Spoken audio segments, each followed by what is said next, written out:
বনধ্বংস অব্যাহত লামডিং সংৰক্ষিত বনাঞ্চলত নিত গছ কাটি তহিলং চোৰৰ কাণখাৰনাই বন বিভাগৰ পুনৰ লংকাত চোৰাং চেগুনসহ টাটা মোবাইল বাহন জব্দ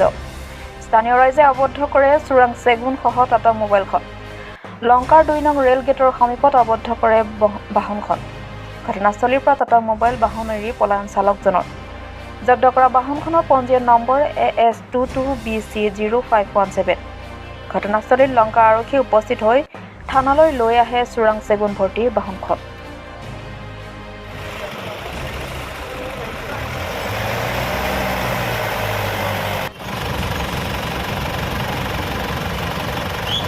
কি আছিল গাড়ীখনৰ চেগুন মালত কেনেকৈ গম পালে আপোনালোকে আমিতো দোকানত আছিলোঁ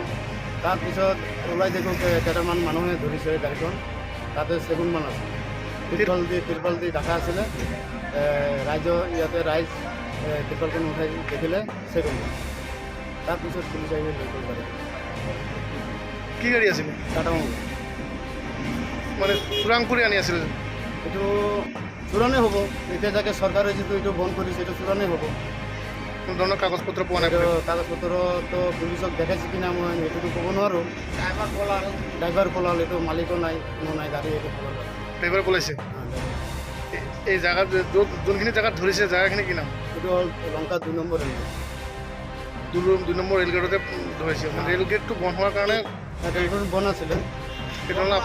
আপোনালোকে সন্দেহ কৰিছে তাৰমানে মই মানে ইয়াতে ৰাইজে ধৰিছে বস্তুটো এতিয়া পুলিচক গতাই দিছে পুলিচৰ কথা